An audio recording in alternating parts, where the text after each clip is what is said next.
पीढ़ी हमारे किसान अलग अलग स्पीसीज की अलग अलग वैरायटी इनको सहेज कर रखते गए और उसको विकास करते रहे। किसान की विरासत, धरती के वनस्पति संसाधन, एक अधिकार जिसका दुनिया भर के देश करते हैं सम्मान। आज भारत उन अधिकारों को दे रहा है नए मुकाम, ताकि और बढ़े किसानों की वंशागत किस्मों की पहचान का अभियान।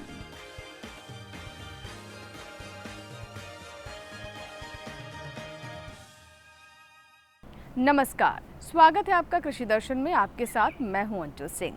कृषि दर्शन आप किसानों के लिए एक ऐसा कार्यक्रम है जिसके माध्यम से हम आप तक पहुंचाते हैं कृषि जगत से संबंधित तमाम नई जानकारियां। हमारा प्रयास होता है कि इन जानकारियों से हमारे किसानों की आय में वृद्धि हो सके, ताकि वो इनका उचित इस्तेमाल कर सकें। हमेशा की तरह कार्यक्रम में सबसे पहले बात होगी विज्ञान और किसान की, उसके बाद नजर डालेंगे कृषि स्टार्टअप पर और अंत में देखेंगे फार्मिंग इंडिया। तो चलिए शुरुआत करते हैं आज के कृषि दर्शन की। कृषि दर्शन में सबसे पहले नजर विज्ञान और किसान पर।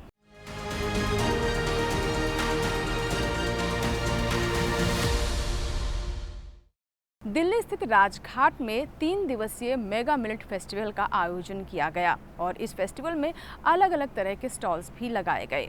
जी हाँ, मिलेट्स आज के समय में बहुत ज़्यादा लोकप्रिय हो रहा है। सरकार भी इसको काफ़ी प्रोत्साहित कर रही है और प्रयास ये भी है कि लोग मिलेट्स के फायदे को लेकर जागरूक हों और इनका इस्तेमाल करें, और इसकी झलक इस फेस्टिवल में भी देखने को मिली। आइए देखते हैं इससे जुड़ी हमारी पहली रिपोर्ट। मेगा मिलेट्स फेस्टिवल आयोजन के अवसर पर दिल्ली के उपराज्यपाल विनय कुमार सक्सेना, उत्तर प्रदेश के कृषि मंत्री सूर्य प्रताप शाही एवं अन्य गणमान्य लोग, मिलेट्स से जुड़े एफपीओ के लोग उपस्थित थे। इस अवसर पर दिल्ली के उपराज्यपाल विनय कुमार सक्सेना ने कहा, आपको सबको मालूम है कि माननीय प्रधानमंत्री जी ने मिलेट्स को श्री अन्न कहा है। ये कभी हमारे खान पान का एक महत्वपूर्ण अंग हुआ करता था, लेकिन बाद में उपेक्षा और पश्चिमी सभ्यता के दुष्प्रभाव से ये गुमनामी के अंधेरों में चलता चला गया। लेकिन आज इसको फिर हम सबके बीच में लाने के प्रयास किए जा रहे हैं, और आज का भी जो प्रयास है सिन्हा साहब का, वो अद्भुत है और उसकी जितनी भी तारीफ की जाए वो कम है। आपको मालूम है कि संयुक्त राष्ट्र संघ ने 2023 को अंतर्राष्ट्रीय मिलेट्स वर्ष घोषित किया है। ऐसे में इस कार्यशाला का प्रयोजन आज के दिन बहुत ही महत्वपूर्ण है।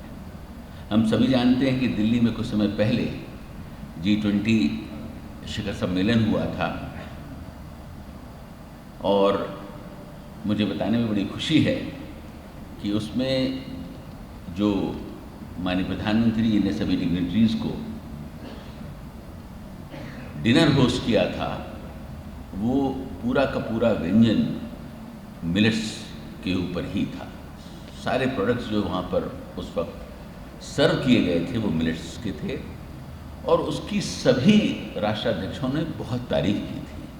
वो इतने सुंदर व्यंजन थे। तो मिलेट्स का जहाँ तक सवाल है, अब हमारे बीच में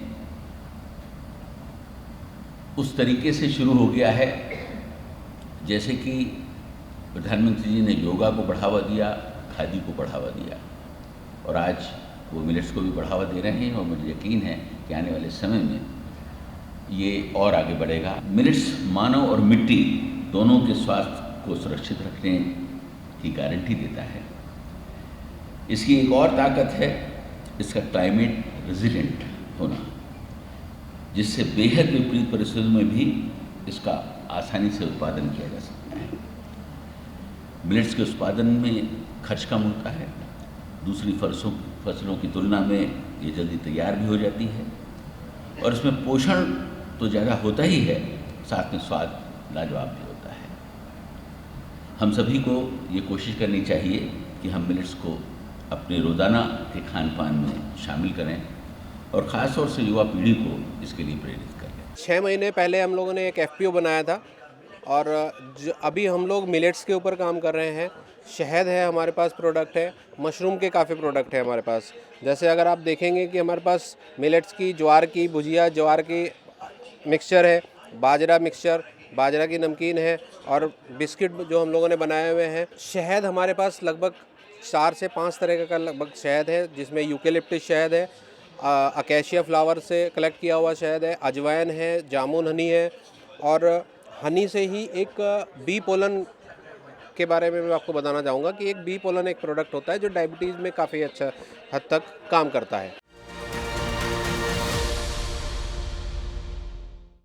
और आइए अब आपको बताते हैं राजधानी दिल्ली के प्रगति मैदान में आयोजित किए गए वर्ल्ड फूड इंडिया कार्यक्रम के बारे में, जहां पर अलग अलग स्टॉल लगाए गए। इस कार्यक्रम की खासियत ये थी कि युवाओं को यहां पर बढ़ चढ़कर मौका मिला। युवाओं ने भी बताया कि किस तरह से आज के समय में वो जैविक उत्पाद तैयार कर रहे हैं और नए नए स्टार्टअप सामने आ रहे हैं। आइए विस्तार से जानते हैं इसके बारे में भी। हमने नॉर्थ ईस्ट में अपना स्टार्टअप शुरू किया। वहाँ के जो छोटे किसान हैं, जो अपने महिला किसान हैं, उनको हम मदद करते हैं, उनको ट्रेनिंग करते हैं कि वो किस तरीके से अच्छी जैविक खेती कर सकें। गाय के गोबर से खाद बनाना, नीम के तेल का इस्तेमाल करना, इस तरीके से उनकी इनकम को हम बढ़ाते हैं। इनकम को दुगना करने का हमारा लक्ष्य है, जो मोदी जी का भी लक्ष्य है। और उनसे हम प्रोडक्ट्स बाईबैक करते हैं, उनको मार्केट की गारंटी देते हैं और उसके बाद में वो प्रोडक्ट्स को हम प्रोसेस करते हैं इनोवेटिव डिहाइड्रेशन टेक्नोलॉजी के माध्यम से, और वो प्रोडक्ट्स को हम यूरोप और यूएस में भेजते हैं। तो जो हमारे नॉर्थ ईस्टर्न हिमालय के नॉर्थ ईस्टर्न हमारी वुमेन फार्मर्स के जो प्रोडक्ट्स हैं, उसको हम यूरोप और यूएस में भेजते हैं। मोदी जी हमसे मिले हैं, सिक्किम में भी मिले हैं, अभी यहाँ वर्ल्ड फूड इंडिया के इनॉग्रेशन में भी मिले हैं। उन्होंने हमारे काम को बहुत ही सराहाया है कि हम नॉर्थ ईस्ट के महिला किसानों की काफ़ी ज़्यादा मदद कर रहे हैं, उनके इनकम को बढ़ा रहे हैं और आयुर्वेदा के बेसिस पे हम नॉर्थ ईस्ट के प्रोडक्ट्स से कुछ वैल्यू एडेड प्रोडक्ट्स भी बना रहे हैं। हम नॉर्थ ईस्ट के ऑर्गेनिक हर्ब्स एंड स्पाइसेस के साथ काम करते हैं। तो नॉर्थ ईस्ट की जो पूरी सॉइल है, जो इन्वायरमेंट है, क्योंकि वहाँ पे जो हिमालय का जो पानी है, जो सॉइल है, उससे जो प्रोडक्ट क्वालिटी होती है वो बहुत ही ज़्यादा बेटर होती है। जैसे हल्दी है, तो हल्दी का जो गुण होता है वो उसकी करक्यूमिन की वजह से होता है। तो नॉर्थ ईस्ट में जो हल्दी होती है, मेघालय में, सिक्किम में, उसमें 5% से ज़्यादा करक्यूमिन होता है, जो कि आपको बहुत ही ज़्यादा हेल्थ बेनिफिट्स देता है। तो हम नॉर्थ ईस्ट के ये जितने भी प्रोडक्ट्स हैं, अदरक है, हल्दी है, दालचीनी है, बड़ी इलायची है, इन सभी प्रोडक्ट्स का एक्सपोर्ट करते हैं यूरोप और यूएस मार्केट में। अभी हमने एक नई पहल करी है कि इन्हीं सब ऑर्गेनिक स्पाइसेस और हर्ब्स जो नॉर्थ ईस्ट के हिमालयाज़ के जो हाई वैल्यू प्रोडक्ट्स हैं, उनको हमने ब्लेंड करके एक वेलनेस ब्लेंड की रेंज बनाई है, जिसमें कि प्रोडक्ट्स हैं जैसे कि गोल्डन लाटे है, जो अपना हल्दी दूध है बट उसमें 8 तरीके के हर्ब्स और स्पाइसेस मिक्सड हैं। डिटॉक्स है आपकी गट क्लेंजिंग के लिए, इम्यूनिटी काढ़ा है। तो ये सब प्रोडक्ट्स आप अपने डेली लाइफस्टाइल चॉइस में ला सकते हैं। हम लोग नॉर्थ ईस्ट में छोटे व मझौले किसानों को जैविक खेती सिखाते हैं और उनकी जैविक खेती अच्छी कैसे करें उसकी ट्रेनिंग देते हैं। साथ ही साथ हम छोटे किसान भाइयों के गांव में जाके उनको मशीनें लगवाते हैं, जिससे कि वो वैल्यू एडिशन कर सकें और उनका पूरे का पूरा उत्पाद 100% उत्पाद खरीदने की गारंटी देते हैं। हमने नॉर्थ ईस्ट के हर्ब्स एंड स्पाइसेस जो कि ऑर्गेनिक, जो कि गाय के गोबर की खेती से बने हैं, उनसे कुछ herbs and spices based wellness drink बनाई है, जिससे कि लोगों तक हम नॉर्थ ईस्ट के उत्पादों को पहुंचा सकें। हमने कोविड के लिए कोविड काढ़ा बनाया, जो हिमालय में नॉर्थ ईस्टर्न हिमालय से बनी जड़ी बूटियों से बना है। जिन्होंने ये किया उसमें कोविड में बहुत शानदार इसके नमूने हमें मिले। अब हम इसको मिला के हल्दी दूध आयुर्वेदा से 50,000 साल पुरानी अष्टांग हृदयम महर्षि वाग्भट की किताब से बना रहे हैं, जिससे लोग कैफीन फ्री एनर्जी को ले सकें। सुबह और रात को अपनी बॉडी में कैफीन नहीं डालें, ऑल्टरनेट टू कैफीन एनर्जी हम यहाँ पेश कर रहे हैं। Exponential processing, innovative test and technology, जो कि मोदी जी का नारा है, उससे बने make in India local products को हम लोग प्रमोट कर रहे हैं। इसकी युवा पीढ़ी जो एग्रीकल्चर में पढ़ रही है, उसके लिए मेरा ये संदेश होगा कि आप अपना एग्रीकल्चर में स्टार्टअप करें।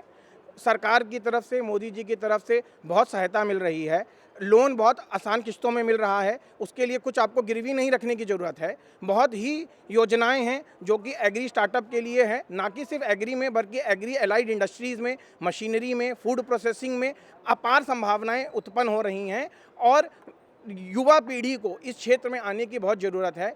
आज एक हमारी जो कंपनी का एक उद्देश्य है कि युवा किसान को किसानी में रखें। आज युवा किसान का जो बेटा है वो किसानी नहीं करना चाहता। भविष्य में कौन किसान बनेगा, कौन खाना खिलाएगा, ये एक बड़ी दुविधा है। इसके लिए हमारी कंपनी का एक नारा है, make agriculture attractive for young generation. तो भी आपने देखी विस्तृत रिपोर्ट वर्ल्ड फूड इंडिया पर। इसी के साथ ही यहाँ वक्त एक छोटे से ब्रेक का, लेकिन ब्रेक के बाद जब वापस आएंगे तो हम बात करेंगे कृषि स्टार्टअप की। कहीं मत जाइएगा, देखते रहें कृषि दर्शन।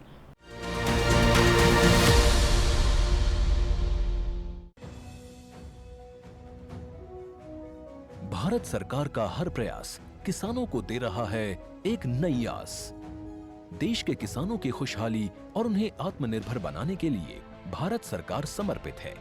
प्रधानमंत्री श्री नरेंद्र मोदी जी के नेतृत्व में कृषि क्षेत्र में किए गए निरंतर प्रयासों के फलस्वरूप देश खाद्यान्न व बागवानी के क्षेत्र में आत्मनिर्भर हो चुका है और देश में दलहन का उत्पादन भी बढ़ा है। इसी तरह भारत सरकार ने खाद्य तेलों के उत्पादन को बढ़ाने के भी अनेक प्रयास किए हैं।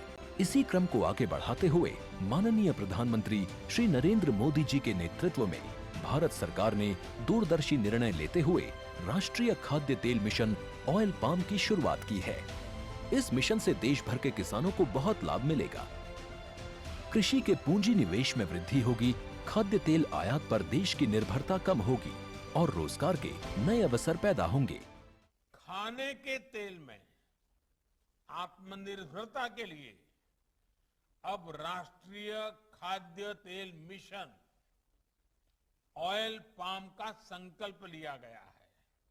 इससे किसानों को तो सीधा लाभ होगा ही, गरीब और मध्यम वर्ग के परिवारों को सस्ता और अच्छी क्वालिटी का तेल भी मिलेगा। यही नहीं, ये मिशन बड़े स्तर पर रोजगार का निर्माण करेगा। इस मिशन के अंतर्गत ऑयल पाम का रकबा और पैदावार बढ़ाने पर जोर देने के लिए सरकार ने 11,000 करोड़ रुपए से अधिक की सहायता राशि निर्धारित की है। मिशन के तहत सरकार ने ऑयल पाम की खेती के लिए रोपण आदि की सहायता में बढ़ोतरी करते हुए पहले मिलने वाले 12,000 रुपए प्रति हेक्टेयर को बढ़ाकर 29,000 रुपए प्रति हेक्टेयर तक कर दिया है। ऑयल पाम के पुराने बागों के पुनरुद्धार के लिए 250 रुपए प्रति पौधा के हिसाब से विशेष सहायता दी जा रही है। पौधारोपण सामग्री की कमी दूर करने और बीजों की पैदावार करने वाले बागों को भी सहायता दी जाएगी। इसके तहत 15 हेक्टेयर ऑयल पाम उद्यान के लिए 80 लाख रुपए तक की सहायता राशि दी जाएगी। इसके अलावा नर्सरी विकास के लिए 40 लाख रुपए तक तय किए गए हैं। पूर्वोत्तर और अंडमान राज्यों के लिए विशेष सहायता का भी प्रावधान है। ऑयल पाम के किसान ताजे फलों के गुच्छे यानी FFB का उत्पादन करते हैं, जिनकी वर्तमान में कीमतें अंतर्राष्ट्रीय मूल्यों में उतार चढ़ाव के आधार पर तय होती हैं। पहली बार केंद्र सरकार ताजे फलों के गुच्छे की कीमत के लिए किसानों को आश्वासन दे रही है। ये व्यवहार्यता मूल्य यानी VP कहलाएगा, यानी किसानों को कोई घाटा नहीं होने दिया जाएगा। व्यवहार्यता मूल्य VP तय करने की शुरुआत 1 नवंबर से होगी और अगले वर्ष 31 अक्टूबर तक जारी रहेगी। इसे ऑयल पाम वर्ष कहा जाएगा। इस योजना के तहत वर्ष 2025-26 तक ऑयल पाम का रकबा 6.5 लाख हेक्टेयर सृजित करने और कच्चे ऑयल पाम की पैदावार वर्ष 2025-26 तक 11.20 लाख टन पहुंचाने का लक्ष्य निर्धारित किया गया है। सरकार के इस महत्वपूर्ण निर्णय से देश में ऑयल पाम की खेती करने वाले किसानों में विश्वास पैदा होगा और वे खेती का रकबा बढ़ाएंगे। इस तरह पाम ऑयल का उत्पादन भी बढ़ेगा, जिससे किसानों की आय बढ़ेगी और ग्रामीण अर्थव्यवस्था भी सुदृढ़ होगी।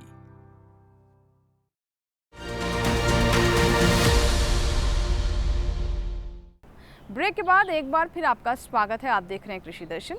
आइए हम नजर डालते हैं कृषि स्टार्टअप पर, जिसमें हम आपको बताते हैं कामयाब किसानों की कहानियां।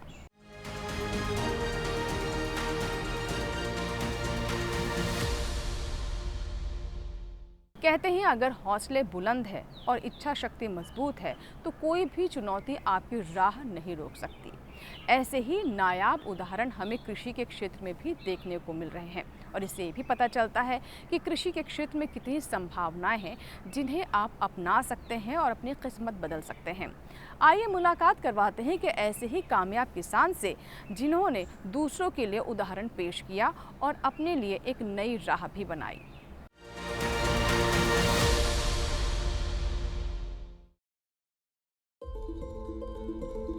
जिंदगी की राह आसान नहीं होती, इसे आसान बनाना पड़ता है। मेहनत मशक्कत करके इसे एक खास रंग दिया जाता है। ऐसी ही एक शख्सियत है फूल बासन बाई, जिन्होंने जीवन में आने वाली कठिनाइयों से हार नहीं मानी और अपनी एक अलग पहचान बनाई। कभी बच्चों के साथ खाली पेट सोकर जीवन गुजारने वाली फूलन बाई आज करीब 2 लाख महिलाओं को सशक्त बनाने का काम कर रही हैं। मेरे जैसे कई लाखों भाई बहन हैं जो रहने को घर नहीं है, खाने को दाना नहीं है, न एक रोजगार नहीं है। तो क्योंकि वो अकेला है, वो चाह के भी कुछ नहीं कर पाती। और सबसे बड़ी बात है, एक माँ है। माँ एक कुछ नहीं करेगी, लेकिन मान लो 10 महिलाएं हम जुड़ जाते हैं तो बड़ा बड़ा काम कर सकते हैं। तो सबसे पहले महिला स्व सहायता समूह हम लोग बनाए। इसमें 2 रुपये पैसा 2 मुट्ठी चावल से शुरू किए थे। आज हमारे पास 2 रुपये जो जमा किए वो 40 करोड़ बचत राशि है। जो 11 महिलाएं जुड़े थे, वो आज 2 लाख से ज्यादा महिलाएं जुड़ी हैं और 14,000 महिला स्व सहायता समूह। फूल बासन बाई के लिए हमेशा से ये काम आसान नहीं था। कभी समाज तो कभी पति के ताने सुनने को मिलते थे, लेकिन आज पूरा गांव फूलन बाई की आवाज को सुन भी रहा है और उस आवाज के साथ कदम से कदम मिलाकर चल भी रहा है। फूल बासन बाई को कई अवार्ड से सम्मानित किया जा चुका है।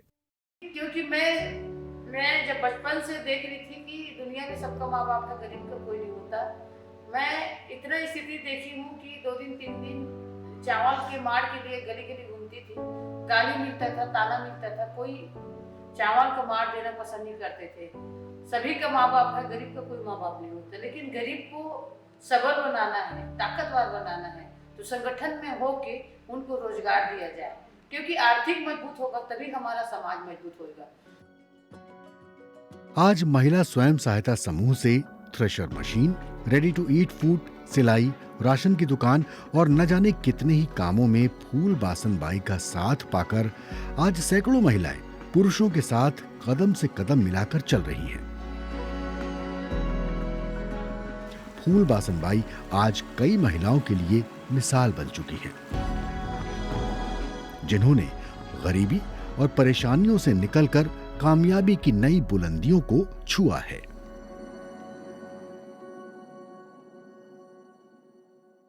तो ये था हमारा आज का कृषि स्टार्टअप, जिसमें हमने आपको कामयाब किसान की कहानी दिखाई। आशा करते हैं कि इनके जीवन से आप भी ज़रूर कुछ न कुछ सीख लेंगे। इसी के साथ यहाँ वक्त एक छोटे से ब्रेक का, लेकिन ब्रेक के बाद जब वापस आएंगे तो बात करेंगे फार्मिंग इंडिया की, जिसमें हम आपको दिखाते हैं उन योजनाओं के बारे में जो विशेष तौर पर आप किसानों के लिए हैं। कहीं मत जाइएगा, देखते रहें कृषि दर्शन।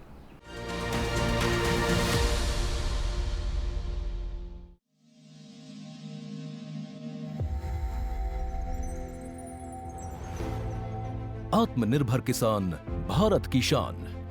उत्पादन में आत्मनिर्भर होने के साथ साथ फसल की कटाई के उपरांत उपज की हानि को रोकने, ग्रामीण क्षेत्रों में रोजगार सृजन करने और बीज से बाजार तक के विजन को मजबूती देने के उद्देश्य से 1 वर्ष पूर्व माननीय प्रधानमंत्री श्री नरेंद्र मोदी जी ने एक महत्वाकांक्षी केंद्रीय योजना एग्रीकल्चर इंफ्रास्ट्रक्चर फंड की शुरुआत की। इस आधुनिक इंफ्रास्ट्रक्चर से कृषि आधारित उद्योग लगाने में एक बहुत बड़ा बदलाव आएगा और बहुत बड़ी गति आएगी। साथियों, अब हम उस स्थिति की तरफ बढ़ रहे हैं जहां गांव के कृषि उद्योगों से फूड आधारित उत्पाद शहर जाएंगे और यही तो आत्मनिर्भर भारत अभियान का संकल्प है। एग्रीकल्चर इंफ्रास्ट्रक्चर फंड से पात्र लाभार्थी गोदामों का निर्माण कर सकते हैं, छटाई या ग्रेडिंग इकाई, पैकिंग हाउस, सप्लाई चेन और कोल्ड चेन जैसी सुविधाएं या फिर प्राथमिक कृषि प्रसंस्करण केंद्र की स्थापना कर सकते हैं। इस योजना के तहत पात्र लाभार्थियों को 2 करोड़ रुपए तक के ऋण पर अधिकतम 7 वर्ष के लिए ब्याज में 3% तक की छूट दी जा रही है। ऋण पुनर्भुगतान के लिए 6 महीने से 2 वर्ष तक मोरेटोरियम की सुविधा भी उपलब्ध है। इस योजना ने अब तक सफलता की कई मिसालें कायम की हैं, जैसे कि मध्य प्रदेश के लाभार्थी श्री विपिन त्रिपाठी ने एग्रीकल्चर वेस्ट से बायोफ्यूल बनाने का इनोवेटिव प्राइमरी प्रोसेसिंग सेंटर लगाया है। लोन मिलने की वजह से हम समय पर सारी मशीनों का प्रोक्योरमेंट और सारा सिविल वर्क टाइम पे करवा पाए, जिससे ये प्रोजेक्ट को लगाना संभव हो पाए। राजस्थान के लाभार्थी श्री यशवर्धन मुंद्रा ने सॉर्टिंग एंड ग्रेडिंग यूनिट लगाकर रोजगार के अवसर पैदा किए हैं। कर्नाटक की महिला उद्यमी श्रीमती ममता वी ने प्राइमरी प्रोसेसिंग सेंटर लगाकर प्रगति की नई राह चुनी है। ಸಣ್ಣ ಪುಟ್ಟ ಉದ್ಯಮಿಗಳನ್ನ ಮತ್ತಷ್ಟು ಅಗ್ರಿಕಲ್ಚರಲ್ಲಿ ಹೆಚ್ಚು ನಾವು ಇನ್ನಷ್ಟು ಸಾಧನೆ ಮಾಡಲಿಕ್ಕೆ ಕಾರಣಕಾರಕವಾದಂಥ ಈ ಅಗ್ರಿಕಲ್ಚರಲ್ ಇನ್ಫ್ರಾಸ್ಟ್ರಕ್ಚರ್ ಫಂಡ್ ಇಂದ ನಮ್ಮ ಇನ್ನಷ್ಟು ಯೋಜನೆಗಳು ಆಯೋಜನೆಗಳು ಉತ್ತಮಗೊಂಡಿದೆ। राजस्थान के लाभार्थी श्री दिनेश भट्टर ने जीरे की प्रोसेसिंग यूनिट लगाकर आसपास के ग्रामीणों को आत्मनिर्भरता प्रदान की है। महाराष्ट्र के लाभार्थी श्री अनूप कुमार मोहता ने वेयर हाउस बनाकर अन्न भंडारण को सुनिश्चित किया है। आज देश के कोने कोने से किसान, कृषि उद्यमी, किसान उत्पादक संघ, प्राथमिक कृषि सहकारी समितियां, स्वयं सहायता समूह और कृषि उपज मंडियां इस योजना का लाभ उठा रहे हैं।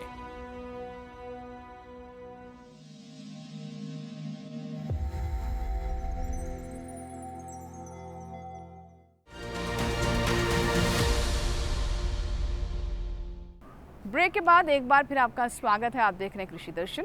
आइए हम नजर डालते हैं फार्मिंग इंडिया पर और देते हैं कुछ योजनाओं के बारे में विस्तृत जानकारी।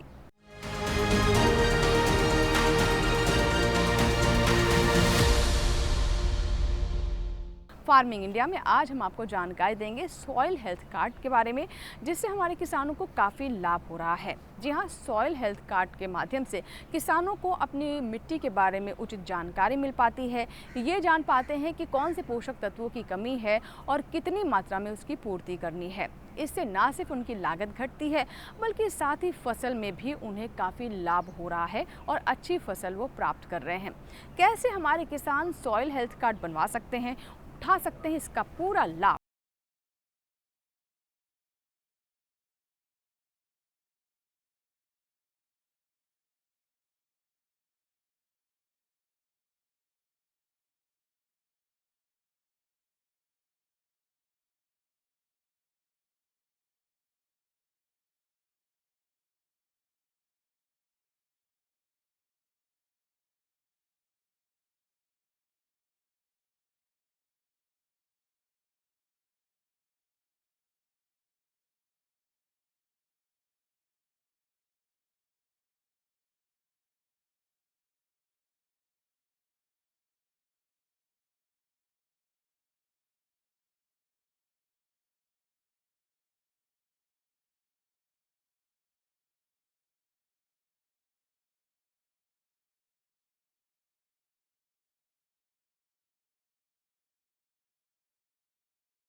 उत्तर प्रदेश और हरियाणा में 85 से 90% किसान इस योजना का हिस्सा हैं।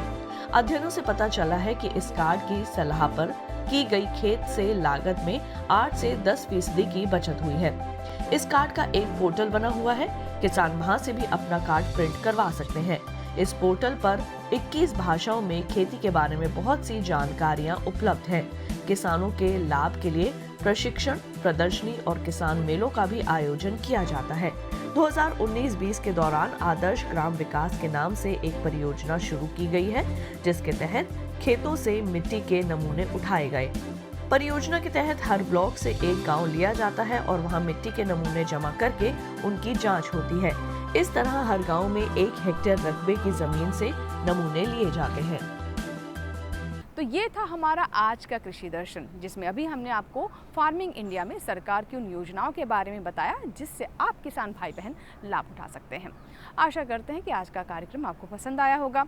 अगर आपके कोई सुझाव हैं, किसी विषय पर कुछ जानना चाहते हैं, कोई सवाल है, तो आप हमें ईमेल कर सकते हैं, हमें पत्र भी लिख सकते हैं। हमारा ईमेल पता है krishidarshan@ddk@gmail.com। आप हमें पत्र भी लिख सकते हैं। पत्र लिखने के लिए हमारा पता नोट कर लें। कृषि दर्शन, कमरा नंबर 58, CPC, दूरदर्शन, खेलगांव, नई दिल्ली 110049। कृषि दर्शन आप किसान भाई बहनों का अपना कार्यक्रम है। आपके ईमेल्स और आपके पत्रों का हमें बेसब्री से इंतजार रहता है।